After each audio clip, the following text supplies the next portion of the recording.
Morning. This is my blog entry for May the 7th, 2013. I do have a note of praise that I would like to mention to you at this time. My friend Joy, who had the identity theft, turned out to be it wasn't identity theft when she went to the Social Security office. They found out that Social Security made a mistake. She had a payee service that she had 10 years ago, which I think she still needs because she's always having some type of money issues.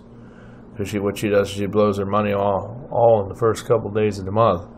So just pray for her that she'll learn how to get a better handle on her money situation. And she's got 2 credit cards, but yet she doesn't have a job. So, to me, that doesn't sound like smart financial planning because she does not know how to keep up. Doesn't know how to pay her bills right. So just hope that she'll be able to get a better handle on her finances. But I want to let you know it was a praise because it wasn't identity theft at all. It was just where Social Security made a mistake and paid a payee that she had 10 years ago. And that's good to praise that it wasn't nobody taking her money and calling up and doing it like that. Doing that stuff to her because she doesn't have a lot of money and she's on 2 checks and she don't really get a lot of money and she doesn't work, and with her mental condition she has a schizophrenia defective. She doesn't really have focus enough to have a job full time. She might be able to do it part time, maybe for a few days a week, but I wouldn't recommend it be full time for her. I recommend that she works in a place where it's fast food or fast paced. But just give a praise to that, and because that is a praise that Joy did indeed not have identity theft done to her. Because it seems like more and more people are having their accounts or their passwords or something compromised today. So like I always said, just use good measures and use good sense when you're on the internet and when you are at the bank. If you have personal papers, I didn't say this on the identity thing that I talked about with Joy a few days ago, but you need to get like a lock box to put all your important papers in, and you put your wallet in there at night. If you're living with roommates, and if your room is unlocked or you can't lock your room, you should be able to put a lock on your door so nobody can come in there except for you, and nobody else should be able to have access to that while you're renting that room out. The only time the person that owns that house can come in there is when you're in there, but not when you're not. Because that's usually how it is when you have a roommate. It's just like a landlord comes in here and they come in here to do inspections every once in a while. It's just like in any apartment place that you have, because they have to do that to make sure there's no bugs or no wire or water problems or structural damages. So they do that from time to time. And they do that at every apartment complex where you live. And it's just like your landlord can come in there and check. But he has to give you written notice, and he has to tell you before he or she comes in there. Just to come in there anytime they want, that's illegal. So you have to know your laws and you have to know your rights. Because people can't just enter into your place just because you rent a place does not mean they have access to it while you're not there. And can come in there anytime they want just to peruse and see what and go through your things and take things and so forth. Because they're doing that, they're actually breaking laws, because nobody's supposed to go through your things, or touch your effects when you're not there. They're not even supposed to do it even when you're there. They can come in the room to do maintenance on something, but that's it. So I had a problem with that when I was living with a roommate called Stuart Thomas.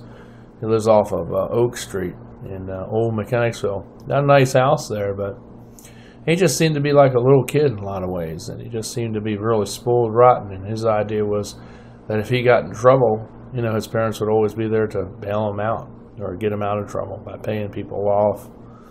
And I said, he's never going to learn because he's not learning because he keeps going to jail. So I hope his dad was true, Mr. Thomas. I hope he was really true what he said, that he's not going to do this anymore. I said, well, you're a real smart man, because the only way this man's going to learn, because he's not a little boy anymore. He was 24 at the time. I said, the only way he's going to learn is if he goes to jail and he stays there for a while. You don't bail him out. You let him stay there for the whole time. Because otherwise he'll just think you can just pull him out of there. And then he'll just keep doing, his disruptive and obnoxious behavior that he does. because he knows mommy and daddy will come to the rescue to pull him out because they have a lot of money because they come from a rich family. And so I said, well, the way he's going to learn is just allow him to be there. I know it sounds kind of tough and hard, but it's not, because, sometimes tough love is the only way they learn. He's 24. He needs to learn by now, because if he don't learn, he's going to do something, and mommy and daddy ain't going to be able to pay it because the price is going to be too high to get him out on bond. And he's going to have to go to the big house, the penitentiary. So he needs to learn now why he's in the county jail before he ends up being in the state penitentiary or something that he did. But anyway, that's what I had to deal with. He's going through my things and all, and that's why I left there. And he was going and telling, people things that I talked to him about privately, saying he was my friend, but he really wasn't my friend at all. He was just using me just to get information so he could tell, other people what I said. And now those people don't want to have nothing to do with me, and I think it costed my relationship with Megan Biddle, because me and her were kind of talking, and we're kind of sitting, and she was acting really nice, and things looked like they were going on up, and then when I was over there, things stopped, because I think he was friends with her or knew a friend of hers, and he kept telling her things that I would tell him, and he was acting like he's my friend. So I kind of figured it out after a little while, and I stopped telling him stuff. And he'd get really, really angry at me, thinking I would just, forget what he told, like I was retarded or something, which I'm far from being retarded. I've got an IQ of 140 to 160, depending on what internet test you take, which is genius. And I knew what he was up to. About 1 or 2 times I stopped doing it because, he's going back to the people and telling them what I said. And when it was supposed to be kept quiet, private between me and him as friends and dudes, being buddies. But he really wasn't being a buddy because he was going around smearing my name all over the place. So, of course, he isn't a good person either. He wasn't really a good person because, he had a problem with drinking. And he also liked to mess around with underage, kids, too. I found out because a neighbor that lives next door to him a couple times would come in there, was in his room a few times, late at night. And I don't know why she was in there because she was underage. And I saw her go in there a few times that night, And then he had other girls over there too, and some of them looked like they were underage. And I don't know if they were, but some of them were overage, but some looked like they were underage. So, he may be a pedophile, and I had a feeling that he probably was. But I'm not really sure. I don't really care, but I hope that if he is, that God will catch him, and that it will be found out, and that he'll be taken off the street, so he won't be able to harm any kids that are underage anymore. If he is, and I hope for his sake that he isn't. But I think he was, because he was messing with the next door neighbor. They had a 13-year-old, 14-year-old girl over there, and I know they knew each other. Growing up and all, because he used to, he's been there all, for a long time, and they knew him, and, they knew of him, and I think, that she would go over there sometimes at night when I was there. When he got out of jail, he was over there that night in his room drinking a Kentucky Fried Chicken cup, so I guess they went to Kentucky Fried Chicken. She was in there for a couple hours, so I don't know what all that was about. But anyway, it just looked kind of weird why she was there at 10, 9, 10, almost 11 o'clock at night, during a weeknight, during the weeknight. It was summertime, but still, I don't know why a teenage girl would be in a 24-year-old, room when he's overage. It's not me to babysit, but I know it was really weird, and I said something to him about it, and he denied it, so. But anyway, that's between him and God, so. But anyway, I was just so glad to get out of there, because of all that weirdness going on. And, with all those different girls coming in there, because he was a womanizer, and he had a different flavor every month, it seemed like. It was horrible. But, people like that, if they don't change, they ended up 3 places. If they don't know Jesus, they end up being alone. They end up being hurt, end up going to jail, or they end up getting shot or killed somehow. So it's like 4 things there. But I hope that doesn't happen to Stuart Thomas. I still pray for him, even to this day, in spite of his messed up and, kind of spoiled view that he has on everything in his life. But, there are some good things that he has that he could be very potential. And And he could really be a good worker if he really set his mind to it. And if he gets out of drinking alcohol and all. Because when I left there, he had 2 or 3 DUIs. So, I don't talk to him anymore, and he doesn't talk to me, and that's the way I like it. I don't hate him, however, but there's nothing more that I can help him with, because he's not going to listen and he doesn't learn, and I hope he's changed his attitude. But anyway, just pray for Joy's financial situations, and please pray for Mr. Thomas too, that maybe he'll find Jesus and find Jesus for the right reasons, and really become a real Christian for God, not just for the women in the church to womanize, but really go there for the right reasons. Because you see some of those men that are Christians in the Church of Christ, in some churches where I've been, like Liberty and other churches of Christ, where I've seen some young men in there that will womanize and try to flirt a lot on a lot of different women, more than one girl, at a time, So you don't go to church just to get a woman, and you go there for God. And then if you get a woman by doing it the right way, that's great, and that's a blessing. But you don't go there mainly for just a woman, or you don't go there if you're a girl for just a man. You go there for the Lord, and then all those other things happen later on. As you don't go there for that main objective, just to get laid, or to go there just to make a friend. And sometimes that's what it seems like. Why some people come is just to get a piece, get some sex, and that's what happens too. They don't, and then they stop coming to church because they're just looking for physical lust and desire. And then, of course, as they were coming, they stopped coming because they weren't really there for God in the first place. So, you have to store your treasure where your heart is. If your heart's in the world, well, then you'll remain in the world. And so that's what Jesus says. Or you put your treasure in God, then you remain in God. And, of course, you'll get a girlfriend, you get a boyfriend, You just got to give it time. But you don't go there for that main reason. You go there for God and for and what He can use you for, not for what you can get from the church or take advantage of the church. You go there for God to see what He can use you for, not for what you want, okay? That's how it works. God puts you and places you in places where He can use you as an outlet or a receptacle for what He wants you to do. And that's really the reason why you should go to church and to benefit from God. And then you get a girlfriend if you're a guy, and then you get a boyfriend if you're a girl. And you're both Christian. Hopefully you'll live happily ever after. Of course, it doesn't always work that way, but as you get to know each other, it does get easier as you get older.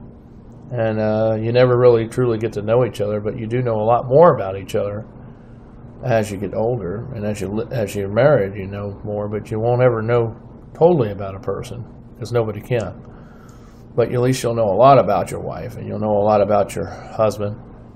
And, there's a lot you don't know about them. Jesus is just whatever they want to share with you. Some people know a lot more about their husband and wife than other husband and wives know about their spouse. But, either way, it doesn't mean there's no true love there. Just whatever the husband or wife wants to share. And if they don't want to share certain things with you, it doesn't mean because they're lying, or because they got a secret agenda, or because they're not trusted. They just don't want to share those things with you because they're not really important or pertinent for the marriage, or doesn't have nothing to do with the marriage. And if they don't want to share that stuff with you, it's perfectly fine. But if they get ready and they want to share that stuff with you, then they will. But you just got to let them have their time when they're ready to share those things. Don't try to force it out or say they're doing something shady, or they're just, living two separate lives, or trying to stir up trouble when really they're not. They just really don't want to tell you right now. Or they're not comfortable, or really it's not something that has to do with how they are as a person today. You remember how I said we live through life and we go through a lot of changes as we grow and mature in Christ. Well, a lot of stuff that they did before, maybe they don't want to talk about because they don't really want to relive those memories, so they choose not to talk about them. And there's nothing wrong with that. It doesn't mean they're distrusting or hiding something at all, merely. It's just because they just choose not to talk about it. And later on, or in time, if they want to, they can. So, you just have to respect your spouse for that. Don't get on them or tease them about it. And don't be so controlling and so demanding. And don't be high maintenance women. And men, there's high maintenance men too. That's why they're controlling. Marriages are blessed and they're best when each person respects the needs, the thoughts, and the words of their spouse equally. That's what Jesus meant in Romans 13 when it talks about men being submissive to their wives and wives being submissive unto their husbands. Because equally is what he was talking about, not where a man was domineering or a king, over, his wife. No, that's not what God or what Jesus meant when he said to be submissive to his wife, or for a woman to be submissive to her husband. No, it means equal. It's let each person be their own person. Let them do their own things. But we don't try to be a domineering, or a forceful kind of person. We want to give each other equal respect and love and understanding and passion and compassion. Because that's what Jesus was talking about. That's how the unit, husband and wife, is the unit. That's how it will work. There'll be storms that will come up in your life, and hardships, difficulties, but then there'll be awesome things that come up in your life through the birth of your children. It's a blessing. It's wonderful. I hope one day to be a daddy one day. I would love to be a daddy. Hope God brings me a beautiful woman. That's wonderful, and she's a Christian in every way. Has a lot of views and shares vision, wants to be with a preacher and a singer. And I treat her really good and treat my kids really good. I'd love to see them grow. And see them mature too as well as they get older. And see us as a couple mature as well as we get older in our marriage. But, that's how it all is. Anyway, I love you all. And just wanted to give you a praise about Joy's situation, but just pray for about our financial situations. Thank you for everything, and God bless us, Lord, and keep us all safe. And this is my blog entry for May the 7th, 2013. I'll see you all later. I love you. And remember, when you go out and fight the devil, take 2 or more people with you, so you're not doing it alone. Because there's always strength in numbers. All right, I'll see you later. Remember to help us. 7110 New Hunter Road, Apartment 423, Mechanicsville, Virginia 23111. If you want to make a payment over the phone, it's 804-789-9373. We can take your payments over the phone with any major credit card. But we're doing debit transactions on credit card transactions only. And that way you can't go and cancel it after you give it to us or dispute it. So remember, it will be a debit transaction if it's a credit card donation. So you just call that number and I'll take your donation over the phone with debit. So make sure it's a debit card. If it's not, then you need to get a debit card or one of those gift cards. All right? Well, I will see you later. And if you want to send a check, just put Michael D. Silvas. Well, don't put Michael D. Silvas on there. In the order of the check, you want to put D. Silvas' Media. That's capital D, small E, capital S, small I, L, V, I, S, apostrophe, and then Media, M-E-D-I-A. Whether it's all capitalized or small, it doesn't matter as long as it's spelled that way. And then you could say it's for the radio station because we need $50,000 for that to be raised so we can get all new equipment to make these videos better. And we need $250,000 for the New Hunter Church to fill it and to acquire and to purchase and rent it. And if you want to give offering for the sermon that I preached on Sunday, just put offering, and I'll know exactly where the money is allocated to be spent. Thanks a lot. This is Michael De Silvas with De Silvas Media, the Freedom Network. Please help us to grow. Thank you, and I love you. And I'll push out another blog to you later on today or tomorrow, definitely tomorrow. And try to stay dry today. It's supposed to storm off and on all day today. All right. Stay safe. See you tomorrow or later on today.